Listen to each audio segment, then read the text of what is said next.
네, 부산 해운대의 김미애입니다. 아동권리보장원장께 질의합니다. 네네.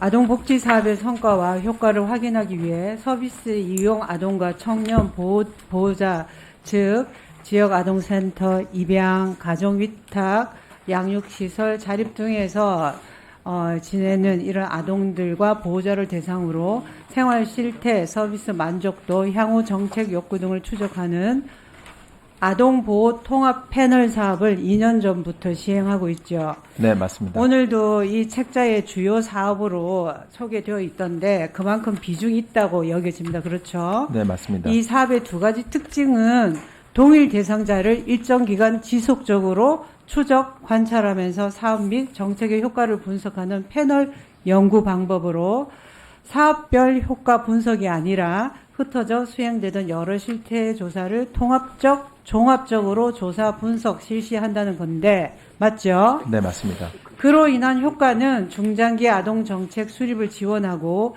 대상자별 맞춤형 정책 수립을 지원하고 가정 보호 성과를 도출하고 아동 친화적인 양육 환경, 성장 환경을 마련하고 양육 자립 지원 서비스 질 제고 및 관리 체계를 강화한다는 것인데 맞습니까? 네, 맞습니다. 이런 좋은 취지 덕분인지 올해 통계청이 공모하는 국가통계개발사업 대상 과제로 선정되면 물론 국가통계로도 지정되는 성과를 거두었죠. 네, 맞습니다. 그 이유는 무엇인 것 같습니까? 타 패널 조사하고 차별성이 존재하고요. 그리고 뭐 공공의 이익을 목적으로 하는 통계라는 그런 성과가 있었기 때문에 그런 이유 때문에 공공통계로 승인을 받았습니다. 그러면 이 통계가 공정성과 정확성을 담보하기 위해서는 그 절차가 무엇보다 잘 지켜져야 되겠죠. 네, 맞습니다.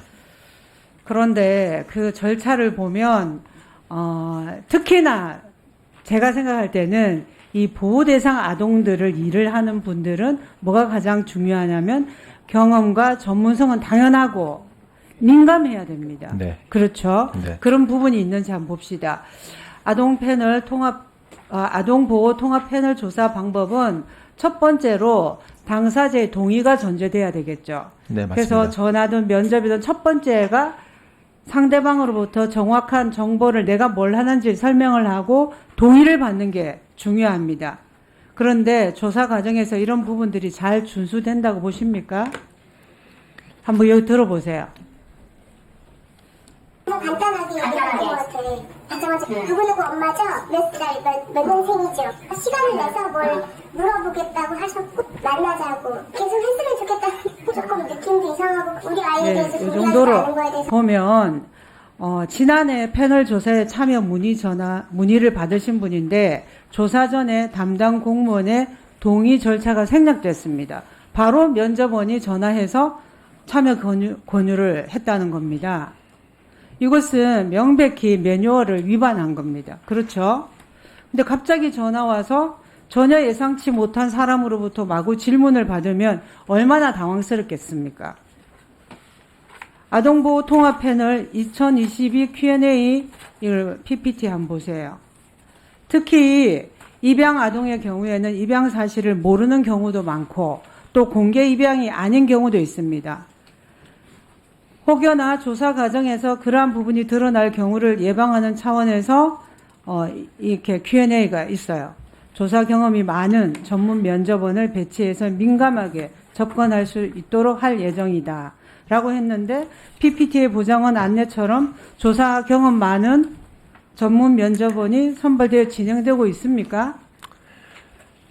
처음 출발에 실수가 있었던 거라고 생각이 됩니다. 한번 이것도 한번 들어보세요. 이런 조사를 한 구체적으로 어떤 것 때문에 하는지도 몰랐고요. 갑자기 하겠다고 연락을 받은 거예요.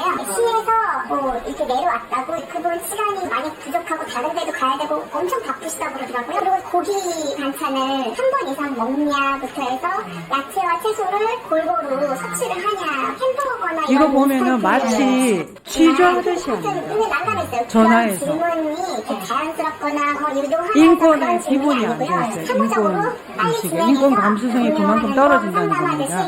그만해도 될 것 같아요. 이 보장원에서 매뉴얼은 잘 만들어 놨어요. 이 매뉴얼을 지키는 게 중요하겠죠. 네. 이런 식이면 이 결과의 신뢰성과 효과에 의문이 있을 수밖에 없습니다. 국가 통계로서 제대로 기능되고 활용되기 위해서는 반드시 이런 매뉴얼대로 절차 준수가 기본입니다. 그렇죠? 네, 맞습니다. 올해도 조사가 이달 말쯤 시작되는 것으로 알고 있는데 이러한 부분이 반드시 재점검되고 분명한 대응 매뉴얼을 마련해야 됩니다.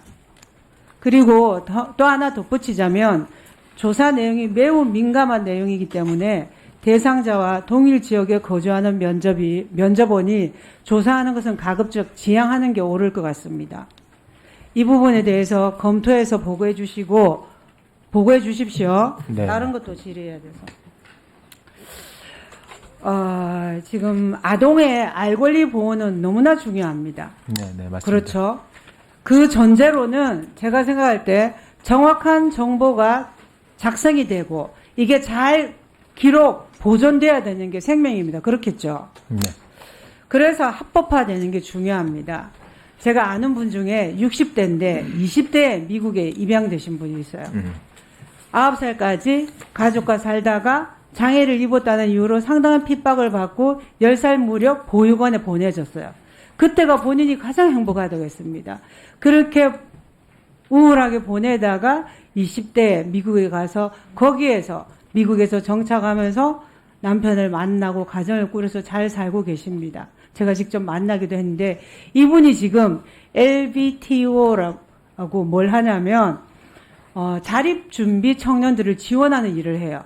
한 7년여 동안 명절이면 한국에 와서 자비로 아니면은 이 입양인들의 후원을 받아가지고 자립준비 청년들과 함께 명절을 보냅니다. 자립준비 청년들이 가장 슬픈 날이 명절이거든요. 그래서 저도 지난번에 같이 참여했는데 뭘 말씀드리냐면 아까 존경하는 부모님들 말씀하셨는데 입양인들이 과거에 제대로 기록이 안 돼서 알 권리 보호가 제대로 안 되는 경우가 많습니다. 네. 지금도 마찬가지입니다.